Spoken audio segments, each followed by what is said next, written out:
Kaugnay pa rin sa mga kontrobersya sa flood control project sa bansa, makakapanayan po natin Secretary Manuel Bunoan ng Department of Public Works and Highways o DPWH. Secretary Bunoan, magandang umaga po. Magandang umaga po sa ating lahat. Magandang umaga, Igan at ating mga taga-subaybay. Sa hearing po ng Senado kahapon, aminado po kayo na merong ghost flood control project sa Bulacan. Yes po. Ito'y matapos yung bantayan o mamonitor niyo po ito? Ito po yung result po ng field assessment po namin na ginawa doon sa mga sinapit namin na mga proyekto na sinabi namin natapos na kay Presidente. Opo. Itong administrasyon nito. So, kasi nung after the President, after his SONA, nag-submit po kami sa kanya ng mga completed projects from July 2022 to May of 2025. Opo.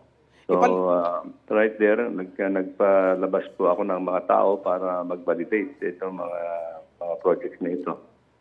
So, I think yung sa initial feedback nila, meron po silang napapansin na mga hindi ma-locate at kahit kanong posisi ang nila, hindi ma-locate po yung mga sinasabing mga projects po. That's why we assume that these are already the ghost projects that we're talking about. Opo. Paliwanag lang po yung definition ng ghost projects natin. Ito po ba'y proyekto na may budget pero walang nakita? Ito po ba'y proyekto na hindi natapos o delayed lang? Proyekto na nasabing proyekto na nasabing natapos pero hindi ho may allocate. Pero nandun yung mga materyales o wala? Walang ginawa? Wala. Po. Pero nakuha yung pondo? Nakuha yung pondo, siyempre. Sino po bang kontratista rito? This is what we are validating at this point in time. Opo. We are documenting everything now. Paano po ito nakalusot sa DPWH, Secretary? Well, I think ito na ngayon maraming kung dito siguro, kakotsabahan o kontraktor, mga tao namin siguro, o kaya kung sino-sino pa. That's why we are going to fully document. Opo. Ilang ghost projects po itong pinag-uusapan natin? I think ang initial pa nila dito is marami-rami ng konti. Kaya lang, I don't want to preempt actually the number. Pero lahat ito, Bulacan pa lang po, Secretary. Yes, I think Bulacan. I think ang kwento lang naman dito, I hope that this is the isolated case po nito kasi wala na po akong naririnig. Wala doon sa other areas, so hindi naman sila nakakapagsabi ng may mga ganito rin na situation. Although yung sa mga bang areas, yung quality naman ng ginawang mga proyekto, yun po yung napapansin po nila. And so far po, dito lang naman sa isang area po na nakikita po. Anong latest ghost project umano sa Oriental Mindoro na sa 1 kilometro, 1 bilyong piso ang budget? Tama ho ba yun, Secretary? Well, ito yung, again, ito yung titignan po namin. Imbisigahan pa. Ginagawa pa naman po ito yata yung mga proyekto doon sa Mindoro po. Kaya lang po may mga sira yata na nasira yung Okay.